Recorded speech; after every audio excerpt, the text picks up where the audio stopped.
On Global TV News Prime, May Agbamuche Mbo takes over as acting INEC chairman. Mahmood Yakubu steps down.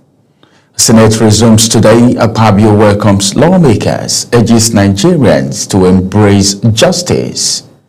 And in business, President Tinubu seeks BRICS approval for $2.3 billion external borrowing. And on the foreign scene, a Kenyan activist reportedly abducted in Uganda while supporting opposition leader Bobby Wine. And in sport, Flamengo departs for Morocco tomorrow for Under-17 World Cup. Hello and welcome to all our viewers in Nigeria and around the world. The News Prime on Global Television, coming to you live from the nation's capital, Abuja. I am Ramsey Enoch Agbo. A quick reminder that Global Television is on DSTV channel 365 and Star Times 276.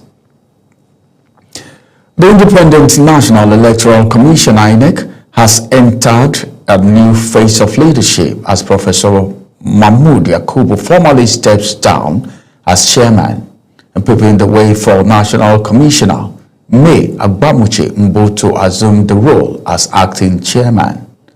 Our correspondent, Sadia Yakubu, was there for Global Television.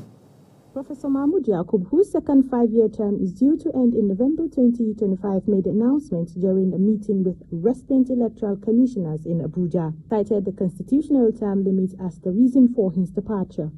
In his farewell address, Professor Yakubu thanked INEC staff and BRICS for their support and dedication, describing his tenure as a period of tremendous progress and collective achievement.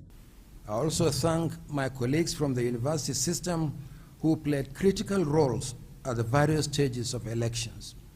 I also thank my colleagues from the university system who played critical roles at the various stages of elections. I must also appreciate the National Youth Service Corps, the NYSC, without whose participation the management of election at polling unit level will be a nightmare. Activities in an acting capacity. I assure you that the Commission will do our very best to maintain and uphold the standards you have set. We will continue from where you stopped. We acknowledge the significant contributions and achievements made by Professor Mahmood Yakubu during his tenure, in particular his hard work and dedication in serving our country meritoriously. Professor Mahmood Yakubu's initial appointment in 2015 was followed by a second term in 2020, making him the first INEC chairman to serve 2 terms since the return of democracy in 1999. Sadia Yakubu, Global Television News. President of the Senate, Godswill Akpabio, has assured Nigerians of accountability and renewed focus on youth employability as the 10th Senate resumed plenary after a 10-week recess. The session also marked the return of Senator Natasha Akpoti-Odoahan, who reclaimed her seat following a 6-month suspension for alleged misconduct. Global TV's National Assembly correspondent Tom Sigimba reports. After weeks of recess, the Senate committee came alive again as lawmakers reconvened for the first plenary of the new legislative quarter. President of the Senate, Godswill Akpabio, who walked into the chamber while proceedings were being presided over by his deputy Jibrin Barrow, took over the session and delivered a welcome address to his colleagues. Akpabio commended President Bola Tinubu's administration for its economic reforms, noting that the gains in oil production, and agricultural investment. He emphasized that the federal government is taking bold steps to curb hunger through sustainable agriculture and irrigation systems. He assured Nigerians that the 10th Senate remains committed to transparency and effective oversight by the collective good of the nation. President of the Senate also revealed that President Tinubu declined assent to the bill establishing the Institute of Transport Technology due to identified defects in the draft. So, here, I want to thank the President for taking time to go through each and every bill that we sent to the executive. This is very, very impressive because it means that the executive took time to go through clause by clause. And so we will do justice to all the observations put forward by the President.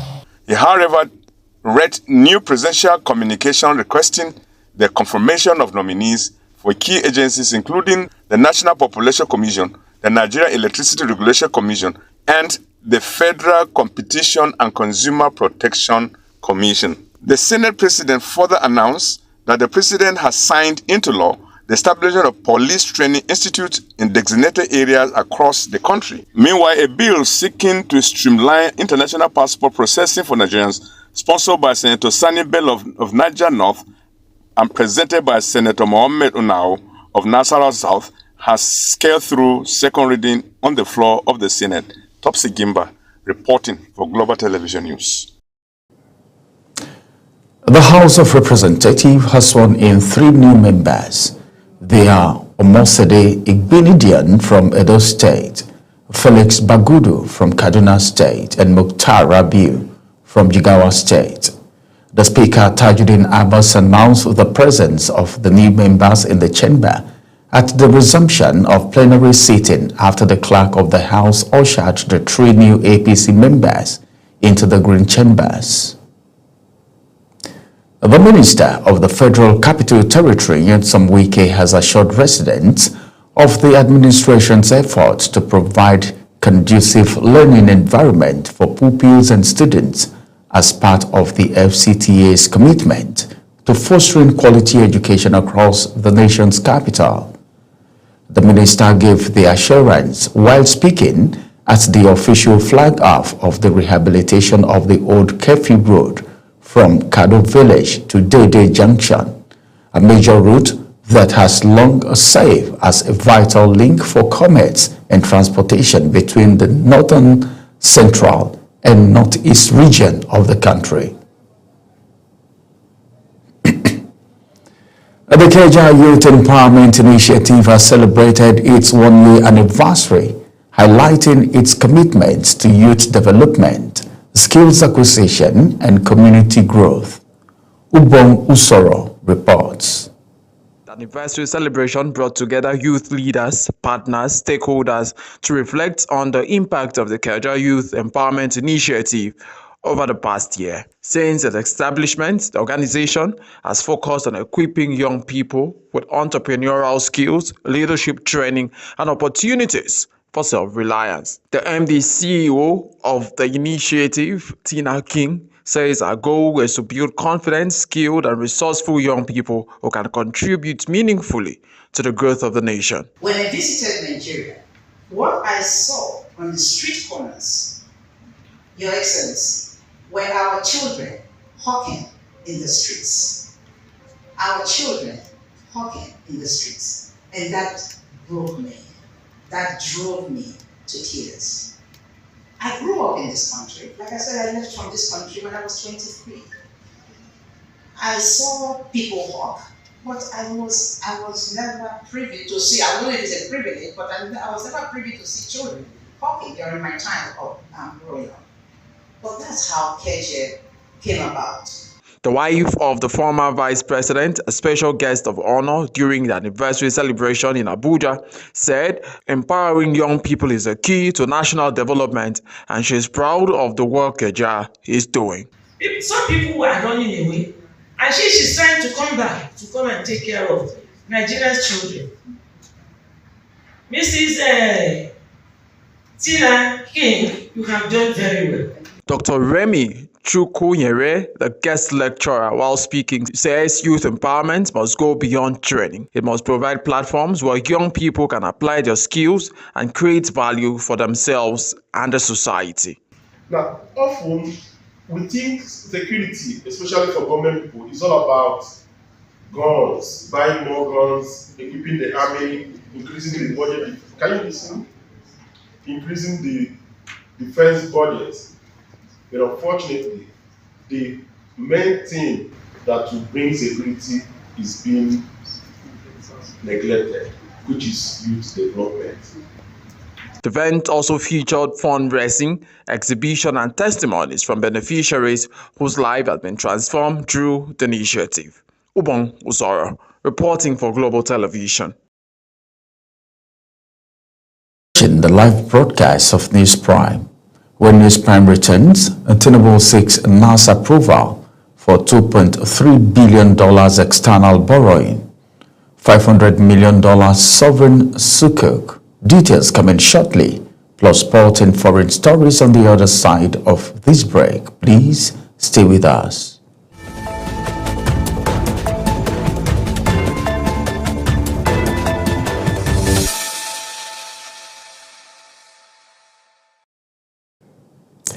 And now let's quickly take you to the world of business, where President Bola Tinubu has written to the House of Representatives seeking its approval to implement new external borrowing and refinance maturing debts in line with the 2025 Appropriation Act. The President's request, which also includes the issuance of Nigeria's debut sovereign sukuk in the international capital market, was read on the floor of the Green Chamber as lawmakers resumed plenary after the annual recess. National Assembly correspondent Aniete Patrick reports. President Tinubu, in his letter to the Speaker of the House of Representatives, Tajudeen Abbas, sought the National Assembly's resolution to raise external capital totaling over $2.3 billion. The President also proposed the issuance of a standalone $500 million sovereign sukuk aimed at attracting Sharia-compliant investments and funding key infrastructure projects. The letter cites provisions of the Debt Management Office Establishment Act of 2003, seeking legislative capital markets through Eurobonds, syndicated loans, bridge financing, or direct borrowing from global financial institutions. President Tinubu explained that the move is to ensure Nigeria meets its debt obligations without default and continues to diversify funding sources for infrastructure development. 1,843,669,786 naira 98 kobo, which is equivalent to $1,229,113,000. The proposal is for the House of Representatives to approve the issuance of a standalone debut sovereign sukuk with or without credit enhancement guarantee. Also, Speaker Tajudeen welcomed members back, describing the session as a defining midpoint for the 10th Assembly. He reaffirmed the House's commitment to collaborate with the executive on policies to stabilize the economy, attract investments, and improve citizens' welfare. Attention must turn to several urgent priorities. Chief among them is the constitutional amendment. 87 proposals concerning devolution of powers, local government autonomy, judicial reform, and socio-economic rights await debate and voting. The House is expected to deliberate on the President's external borrowing requests in the coming days, alongside other legislative priorities aimed at strengthening governance and stimulating Nigerians' economic recovery. From the National Assembly, Aniete Patrick, reporting for Global TV. A Security and Exchange Commission, SEC, has disclosed that Nigeria's non-interest capital market has grown significantly, reaching a valuation of over 1.6 trillion naira. Director General, Security and Exchange Commission, Ekoltemi Agama, noted this during a joint press briefing in Abuja ahead of the 7th African International Conference on Islamic Finance, that is AICIF, holding in Lagos. The director said the milestone signals growing investors' confidence and deepening participation in ethical finance. Kike Lomo Okere has the details. The Director General, Security and Exchange Commission, Emomotomi Agama, says the growth highlights the strong momentum in Nigerian ethical finance space, with Sukuk continue to dominate the non-interest market segment. It reveals that most recent Sukuk issuance was oversubscribed by more than 700%, an indication of rising investors' appetite and trust in the system's regulatory framework. The SEC boss explained that the newly enacted Investment and Security Act, ISA 2025, has provided a firmer legal foundation for non-interest financial products, enabling the Commission to register collective investment scheme and expand available instruments for investors. It's a powerful call to action. It's about harnessing ethical finance as a tool to build a more resilient, equitable, and prosperous future for all Africans. He added that this year's Africa International Conference on Islamic Finance will focus on unlocking capital for African infrastructure, green and ethical investments, agriculture financing, and fintech role in transforming Islamic finance. It is strategically positioned as we approach the conclusion of the revised Nigerian Capital Market Master Plan 2021 to 2025 this December.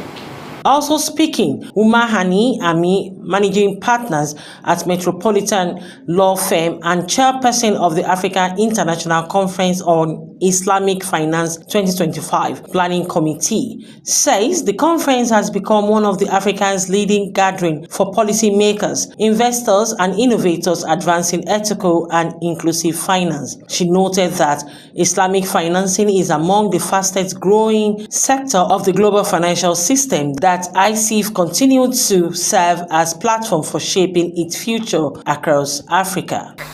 And so this year's conference underscores our shared vision to strengthen the Islamic finance ecosystem, to deepen investors' confidence and support innovation that aligns with integrity and prosperity.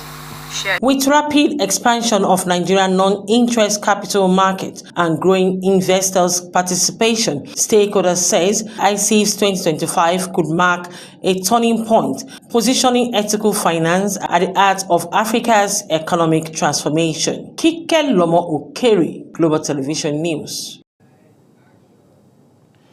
And now let's quickly take you to the foreign scene. A rights group says 2 Kenyan activists have been abducted by Uganda security forces after attending a rally for opposition leader Bobi Wine.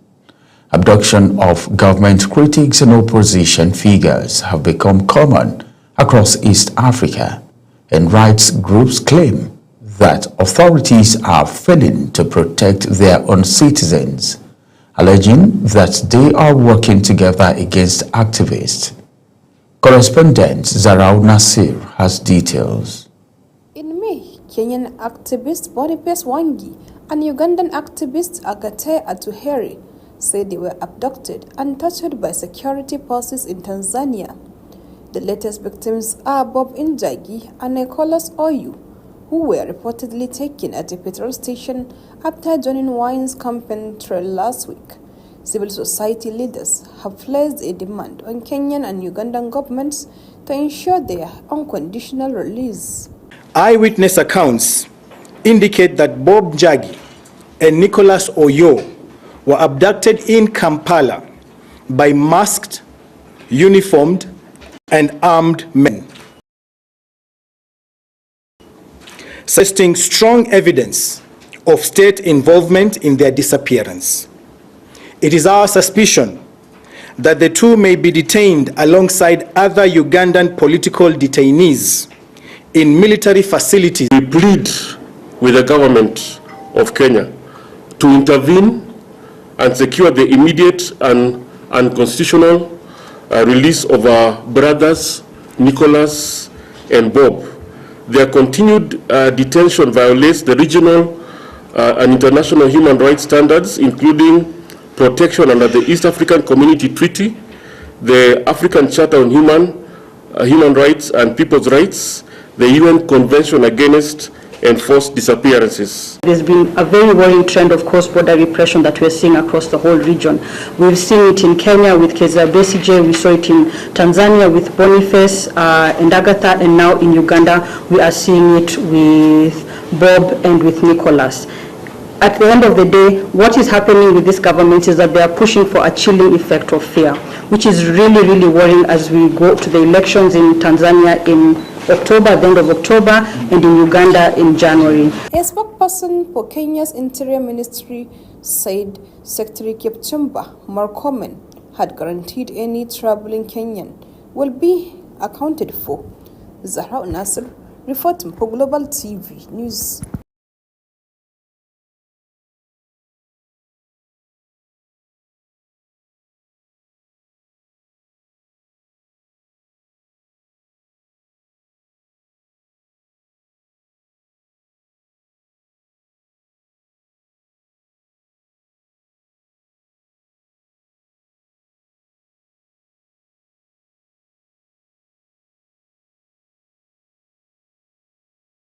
Failed to maintain the guardrail, keeping the department separate from the White House.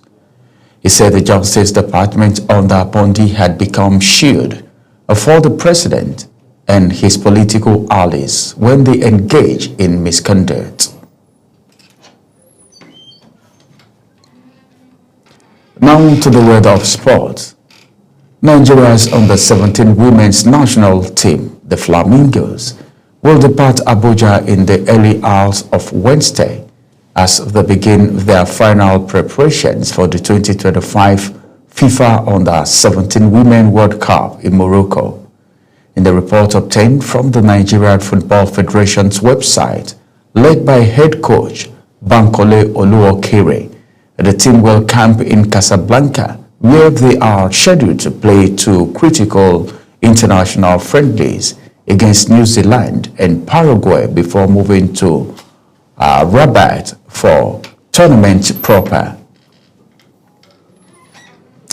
Excitement is high as Team Nigeria's para-powerlifting contingent departed Nigeria on Tuesday, October 7, for the 11th World Para-Powerlifting Championship set to take place in Cairo, Egypt from October 9 to 18, 2025.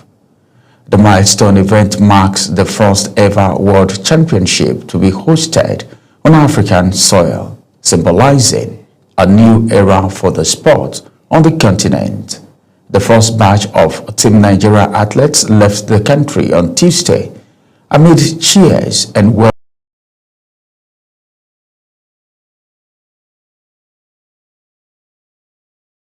due to depart tomorrow, October 8, from Lagos, completing the full team that will represent the nation at this landmark competition. And that's it on Global TV News Prime, and here is a recap of our top stories.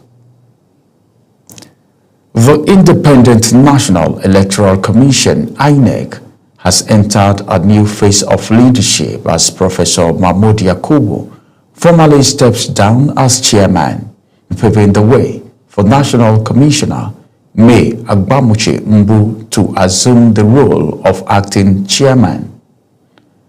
President of the Senate Godswill Akpabio has assured Nigerians of accountability and renewed focus on youth empowerment as the 10th Senate resumed plenary after a 10-week recess.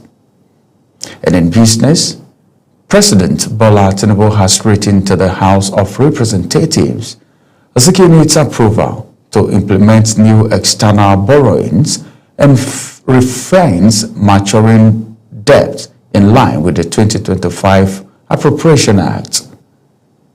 And on the foreign scene, rights group says two Kenyan activists have been abducted by Ugandan security forces after attending a rally for opposition leader Bobby Wine.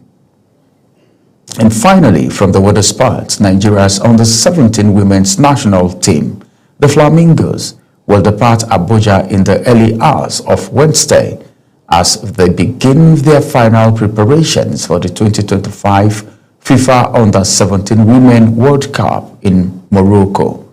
A quick reminder that Global TV is on DSTV channel 365 and Star Times channel 276. Kindly follow us across all social media platforms now showing on your screen using @Global TV NG. I am Ramsey Enoch Agbo. Thanks for watching.